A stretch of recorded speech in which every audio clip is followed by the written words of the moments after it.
돈이 되는 경제 뉴스를 시작합니다. 아나운서 남국민입니다. 대선 소식부터 전해드립니다. 6.3 대통령 선거의 사전투표가 29일부터 이틀간 전국 투표소에서 실시됩니다. 투표 시간은 오전 6시부터 오후 6시까지입니다. 이번 사전투표에서는 부정선거 논란 불식을 위한 보완책도 대폭 강화됐습니다. 한편 사전투표 시작과 함께 정치권의 내부 갈등도 불거졌습니다. 국민의힘을 탈당한 홍준표 전 대구시장은 페이스북을 통해 니 탓, 이준석 탓 하지 마라, 자업자득이라며 강한 어조로 국민의힘을 비판했습니다. 생활비 마련을 위해 시작한 빚이 돌이킬 수 없는 악성 채무로 이어지는 청년들이 늘고 있습니다. 채무 규모는 4천만 원에서 6천만 원 구간이 가장 많았고 1억 원 이상의 빚을 진 청년도 15%에 달했습니다. 서울시는 이런 청년들을 위해 다양한 대책을 내놓고 있습니다. 국내 기업들의 체감 경기가 3개월 연속 개선세를 보였지만 여전히 장기 평균선을 밑돌며 비관적인 분위기가 지속되고 있습니다.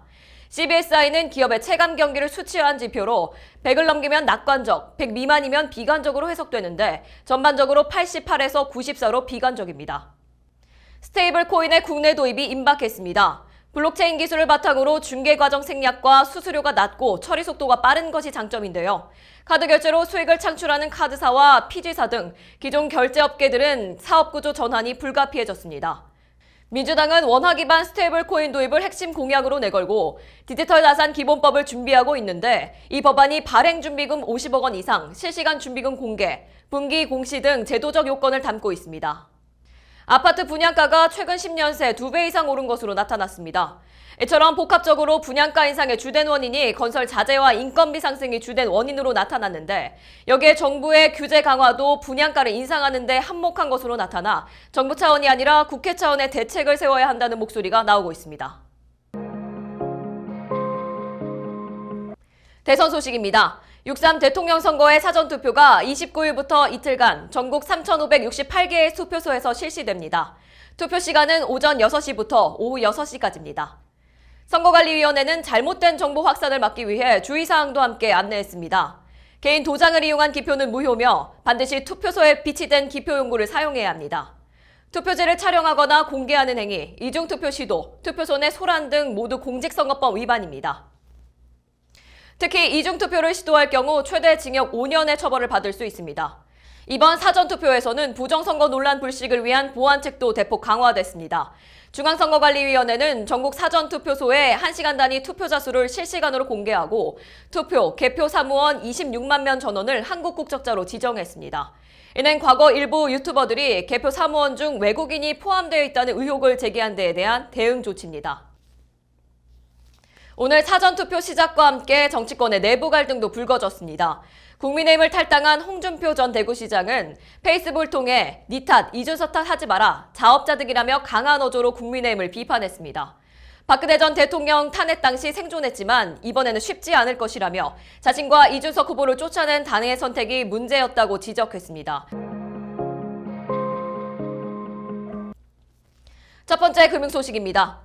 생활비 마련을 위해 시작한 빚이 돌이킬 수 없는 악성 채무로 이어지는 청년들이 늘고 있습니다. 최근 발표된 서울시 복지재단의 조사에 따르면 개인 회생을 신청한 만 29세 이하 청년 10명 중 7명, 즉 70%가 최초 채무 발생 이유로 생활비 부족을 꼽았습니다. 이 조사는 청년 재무길잡이 프로그램을 이수한 청년 1,374명을 대상으로 진행됐습니다. 해당 프로그램은 개인회생 중도 탈락을 막고 재정 안정화를 돕기 위한 상담 교육 제도입니다.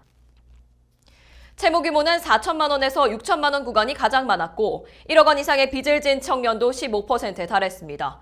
또한 응답자 중 84%가 대출 돌려받기를 경험했고 이 원인으로는 다른 부채 상환 65%, 고금리 이자 38%, 소득 공백 31% 복합적으로 작용한 것으로 분석됐습니다.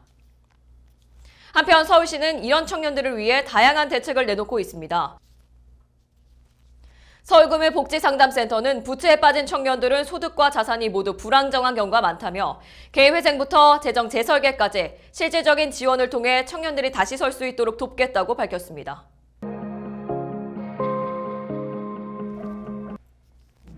두 번째 금융 소식입니다. 국내 기업들의 체감 경기가 3개월 연속 개선세를 보였지만 여전히 장기 평균선을 밑도며 비관적인 분위기가 지속되고 있습니다.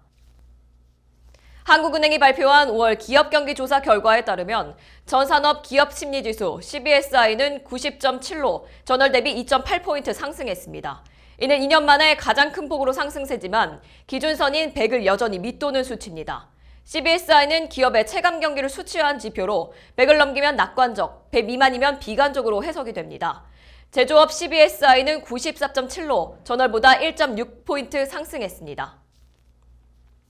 전문가들은 단기적 수치 개선보다는 구조적인 경기 회복 여부에 주목해야 한다며 수출 회복, 내수 안정, 정책 연계성이 뒷받침돼야 실질적인 반등이 가능할 것이라고 조언했습니다.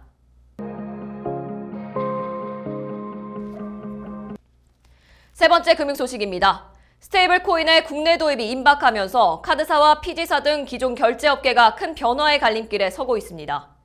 가치가 고정된 암호화폐인 스테이블 코인은 낮은 수수료와 높은 효율성을 무기로 전통적인 결제 수단을 대체할 수 있다는 평가를 받고 있습니다.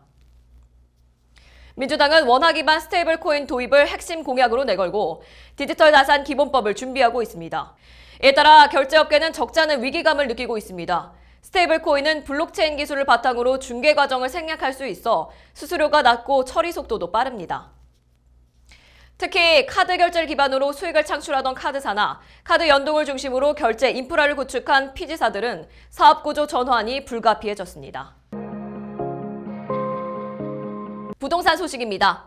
아파트 분양가가 최근 10년 새 2배 이상 오른 것으로 나타났습니다.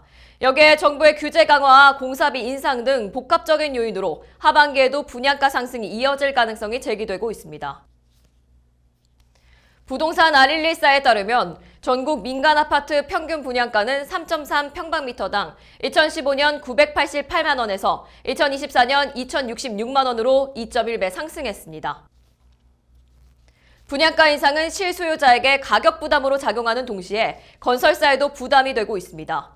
이처럼 분양가 상승의 원인은 건설 자재비와 인건비도 원인이지만 국회에 잠자고 있는 규제 완화 법규도 한몫 더해져진 것으로 확인되어 업계에서는 국회 불만이 이만저만이 아닙니다. 그도 그럴 것이 분양가 인상은 곧 미분양으로 이어질 수 있어 건설사의 채무 부담이 가중되고 있기 때문입니다. 이런 가운데 오는 6월부터는 제로에너지 건축물 인증 제도가 민간 아파트에도 의무화됩니다.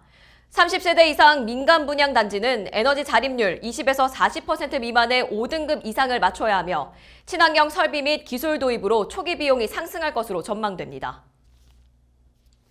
이에 따라 분양가 추가 인상이 불가피하다는 관측이 나오고 있습니다. 업계에서는 장기적으로 유지관리비 절감 등의 긍정적인 효과가 있을 수 있지만 당장은 소비자 가격 부담이 더 커질 것이라고 분석합니다. 이상으로 돈이 되는 경제 뉴스를 마칩니다. 다음 주에 뵙겠습니다.